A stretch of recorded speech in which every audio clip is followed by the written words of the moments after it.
Welcome to EST classes, Economics with Subrat Tripathi. Today we will discuss some basic concept about economics. So what economics is about?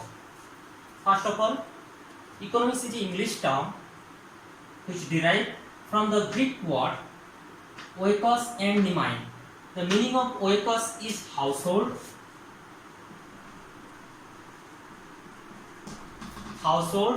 and the meaning of nemein is management.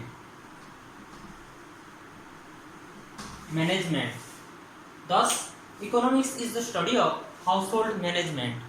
Definitely, in household, the demands are unlimited, but the available resources are limited. So, they make a choice. They sacrifice something and make a choice to optimize the level of satisfaction. Thus, economics is the study of sacrifice and choice. For the requirement of time, economics has been defined differently by different economics in different time. So, the first economics has been defined as a study of wealth. Economics has been defined as a study of wealth by Adam Smith in the year 1776. Later days, with evolutionary process, economics changed its dimension to the study of welfare by Marshall in 1870.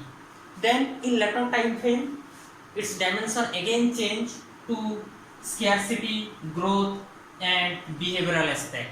So these are the evolutionary process through which, or these are the evolutionary process to obtain the definition of economics.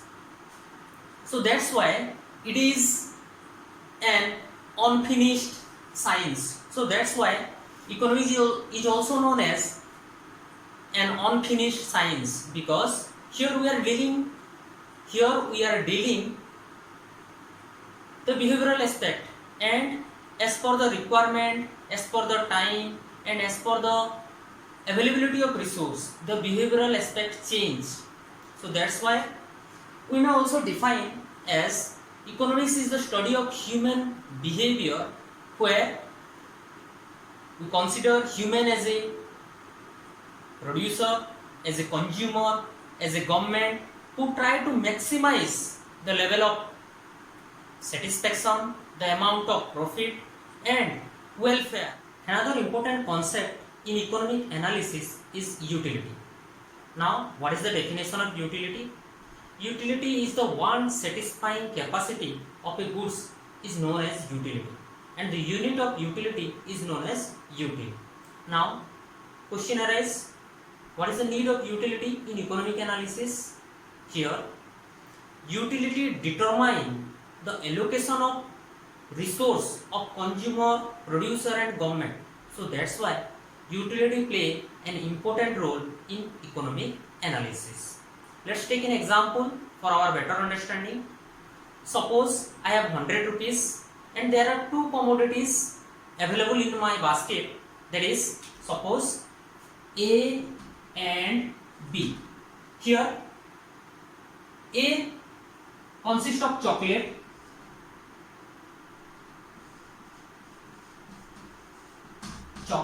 and B consists of entertainment.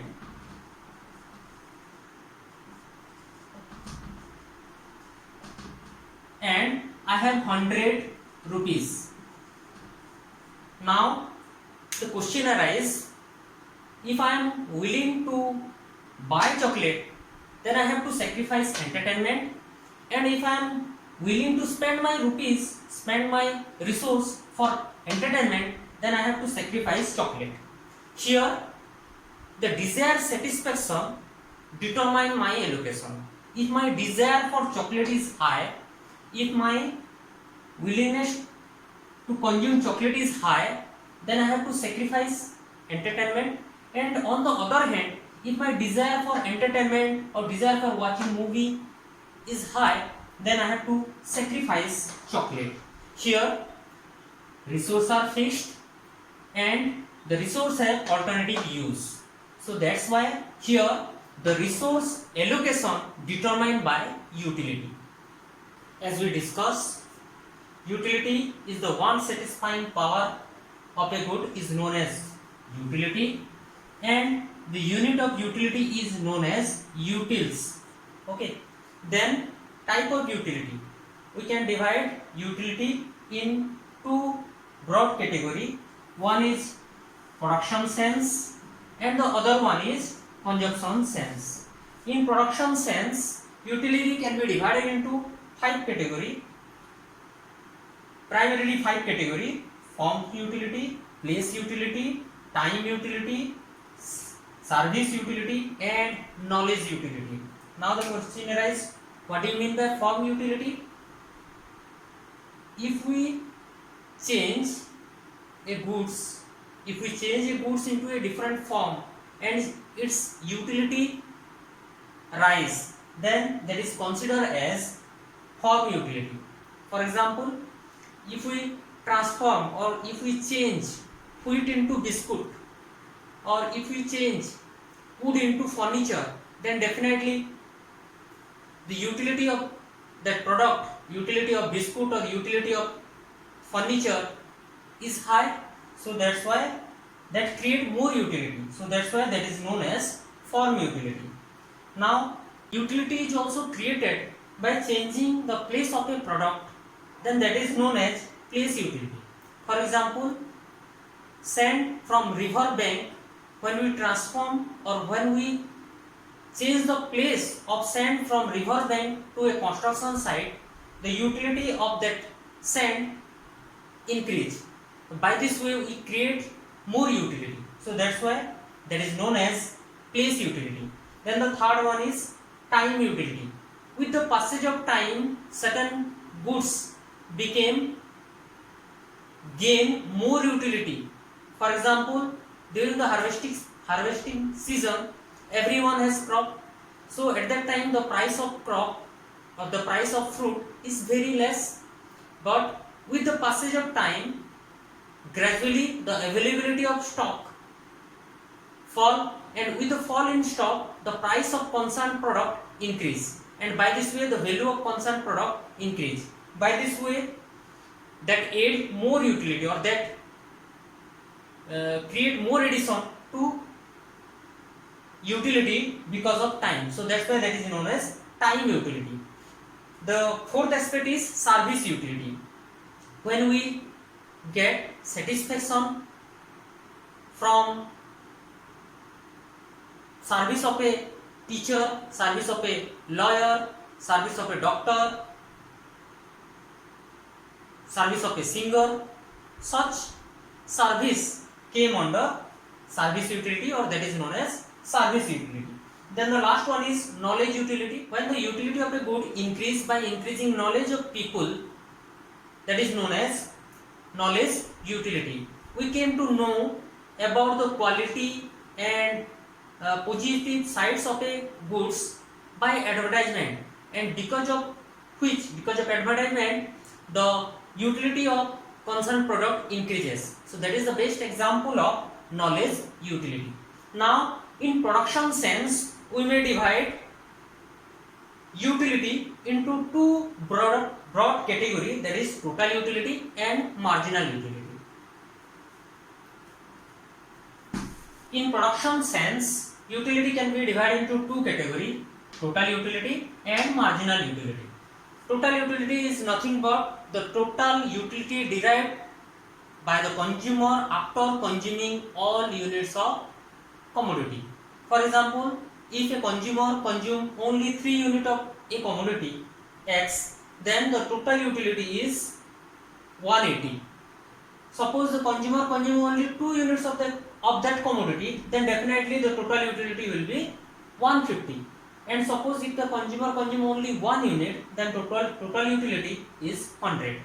Now question arises, what do you mean by marginal utility?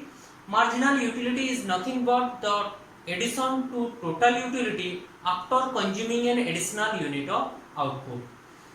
So symbolically we can write down total utility as total utility total utility equal to utility of x1 plus utility of x2 plus utility of x3 plus utility of xn. On the other hand, marginal utility can be written as marginal utility equal to total utility of n minus total utility of n minus 1. Now suppose if the consumer consume third unit, now what is the marginal utility derived by the consumer at the level of third unit? So here the total utility is 180. So marginal utility of x3 equal to 180 minus total utility n minus 1 150. So that's why here the marginal utility derived by the consumer after consuming third unit of x is 30 unit or 30 utils. Okay, we will discuss different law of diminishing marginal utility, law of equimarginal utility in our later classes. Thank you. If you like my video, then please do like, share and subscribe. Thank you.